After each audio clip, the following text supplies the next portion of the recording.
जरूर। UPSC JPSC BPSC का कठिन है सफर, मेहनत से लिखेंगे इतिहास, न छोड़ेंगे कोई कसर, कोई कसर। आगे बढ़ ना रुक ना हार मान, युवा का साथ लगा दी है जान। पढ़ाई का जोश दिल में उम्मीदें जगाएंगे, आईएएस आईपीएस पीडीओ सीआरटीएस हम बन के दिखाएंगे। है हमारे रास्तों में साथ युवा धूम कुड़िया का हाथ।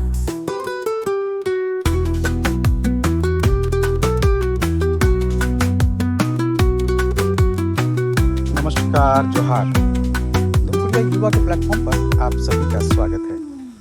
अभी जैसे मेंस आंसर राइटिंग प्रैक्टिस हो रहा है, UPSC 14 JPSC FRO ACF project manager 71st BPSC के लिए। और अभी हम लोग लगातार हर दिन या एक दो दिन के बाद में एक सवाल आप लोगों के सामने ज़रूर ला रहे हैं।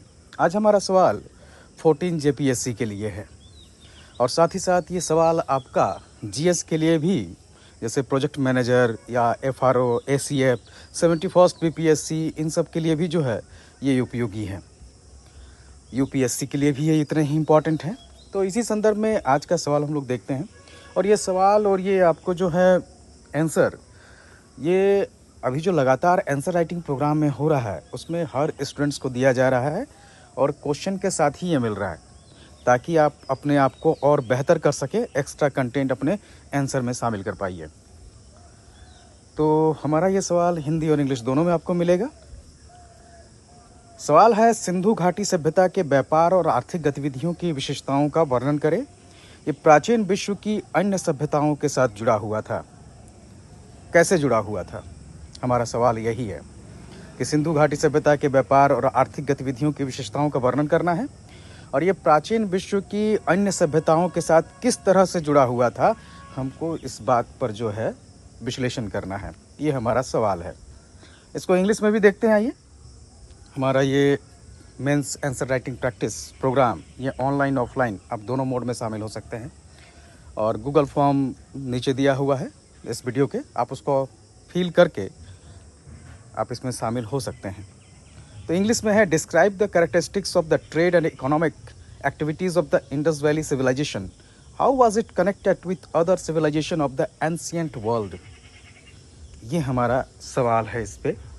तो एक इंट्रो आप लिख सकते हैं, the Indus valley civilisation also known as the Harappan civilisation, या अभी जैसे उसको सिंधु सरस्वती सभ्यता के नाम से भी जाना जाता है, उसको भी आप मेंशन कर सकते हैं। उसके characteristics of trade and economic activities आप उसमें ये चार्ट में आप लोग को दे दिया गया है, आप इसको डिस्क्राइब कर सकते हैं, जैसे एग्रीकल्चर प्रोडक्ट इन सब के लिए, या स्टैंडर्डाइजेशन कैसे होता है, internal trade, external trade, ports का क्या रोल था, कनेक्शन कैसे था अदर एंशिएंट सिविलाइजेशन से, जैसे Mesopotamia, central Asia, south India, या मैरीटाइम ट्रेड कैसे, ये सारी चीज़ें। और फ्लो चार्ट भी बना सकते हैं उनके ट्रेड प्रोसेस का आप, ये भी आपको दिया जा रहा है। और उसके बाद कुछ एग्जांपल दे सकते हैं, जैसे लोथल पोर्ट का क्या क्या वहाँ से आपका एक्सपोर्ट होता था। लास्ट में एक कंक्लूजन लिखना है आपको, जो आपके आंसर को परिलक्षित करे। तो ये आपका आंसर। अब इसके बाद में आप एक्स्ट्रा क्या डाल सकते हैं, ये सबसे इम्पॉर्टेंट चीज़ है। इतना कंटेंट तो हम लोगों ने दे दिया आपको, अब आपकी बारी है कि आप इसमें से एक्स्ट्रा क्या ढूंढकर इंक्लूड कर सकते हैं, वो आपका वैल्यू एडिशन होगा। आप चाहे तो इसमें जैसे कई लोथल है, सुत का गेंडोर है, कई ऐसे बंदरगाह थे जो फारस की खाड़ी और अरब सागर के साथ व्यापार में जो है वो एक महत्वपूर्ण जगह स्थापित करते थे, उनकी भूमिका थी।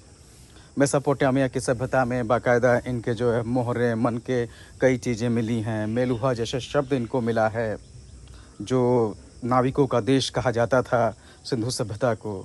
मध्य एशिया के साथ में इनका संपर्क था, वहाँ से कई चीज़ें आयात की जाती थीं।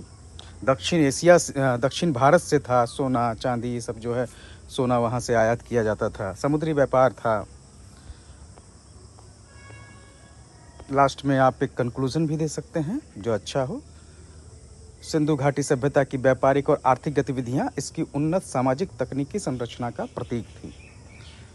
तो ये सवाल है, आप भी स्टार्ट कीजिए, कोशिश कीजिए 14 जेपीएससी के लिए अभी से, क्योंकि पूरे नोट्स को जब तक आप पढ़िएगा और आंसर लिखने के लिए तैयार होइएगा तब तक टाइम बीत चुका होगा। ज़रूरी है कि एक एक टॉपिक अभी से लगातार पढ़ें और लिखें, ताकि आपका टाइम जो है आप जल्दी से जल्दी पूरा कर पाएँ सिलेबस को। सिलेबस काफ़ी बड़ा है, इसमें कोई दो मत नहीं है। तो अभी से स्टार्ट कीजिए, और आप चाहें तो युवा के साथ जुड़ सकते हैं। आप व्हाट्सअप कर सकते हैं 9608166520 पर, या फिर 7717789294 पर। हर दिन आपको हम लोग एक सवाल दे रहे हैं डिफरेंट आपके एग्ज़ाम को लेकर। प्रोजेक्ट मैनेजर, एसीएफ के अलग अलग जो सब्जेक्ट्स हैं उनको लेकर, जीएस सेक्शन को लेकर, 71st बीपीएससी, 14 जेपीएससी, यूपीएससी, हर एक के लिए जो है एक सवाल आपका जो है वो अभी डेली आ रहा है। आप उसको बनाते रहिए। जो भी जिस एग्ज़ाम से आप जुड़े हुए हैं आप उसको ज़रूर प्रैक्टिस कीजिए, और आपका आंसर को ध्यान रखना है। कंटेंट के साथ में उसका प्रेजेंटेशन उतना ही मायने करता है। और तीसरा मोस्ट इम्पॉर्टेंट चीज़ है आपकी भाषा। आपकी भाषा सॉलिड होनी चाहिए, मतलब वो काफ़ी आकर्षक होनी चाहिए। जो शब्दों का प्रयोग करते हैं वो बेहतरीन हो, वो लगे कि हाँ एक सिविल सेवा अधिकारी वाले बच्चे का जो है, अधिकारी का वो लेखन है। तो उस स्तर के आपको जो है लेखन शैली डेवलप करनी है, और वो एक दिन में नहीं होगा, वो लगातार अभ्यास का परिणाम होता है। तो इसीलिए, और हाँ, जैसे प्रेजेंटेशन, उसमें क्या नई चीज़ें डाला जा सकता है, किस तरह उसको प्रेजेंट करेंगे, ये सारी चीज़ें भी जो है अभ्यास के साथ में आती हैं। तो अभ्यास करते रहिए ताकि आप दूसरे से बेहतर हो पाएँ। अल्टीमेट रिजल्ट टारगेट होना चाहिए। हम कितना अभ्यास कर रहे हैं, कितनी चीज़ें पढ़ रहे हैं, ये अलग बातें होती हैं। अगर आप लगातार कम चीज़ों को भी दोहराते हैं, बार बार दोहराते हैं, आप बेहतर कर सकते हैं। लेकिन आपके पास में क्वालिटी कंटेंट ज़रूर हो। क्या चाहिए, क्योंकि एक आंसर में सिर्फ हम एक ही चीज़ को बहुत ज़्यादा बड़ा करके नहीं दिखा सकते, उसके हर पक्ष को दिखाना ज़रूरी होता है। तो जैसे इसी आंसर में इंट्रोडक्शन दिया हुआ है, उसकी आर्थिक गतिविधियों को भी अलग अलग आधार पर, जैसे कृषि आधार, शिल्प उत्पादन, मानकीकरण, आंतरिक व्यापार, बाह्य व्यापार, बंदरगाह, अलग अलग परिप्रेक्ष्य में उसको दिखाया गया है। उसके बाद प्राचीन विश्व की अन्य सभ्यताओं के साथ संबंध में भी आपको मेसोपोटामिया, मध्य एशिया, दक्षिण भारत, समुद्री व्यापार, सभी चीज़ों को इसमें दिखाया गया। आप इसको चाहे तो चित्र में भी प्रस्तुत कर सकते हैं। इसका एक फ्लो चार्ट भी तैयार किया गया है, एग्जाम्पल भी आपको, और निष्कर्ष। तो जितने डायमेंशन हो सकते हैं इस उत्तर के, उतने डायमेंशन आपको लिखने होंगे, तभी आप बेहतर हो सकते हैं, आपकी मार्किंग बेहतर होगी। धन्यवाद। इस सवाल को बनाइए। कल फिर हम लोग किसी और सवाल के साथ आपके सामने उपस्थित होंगे।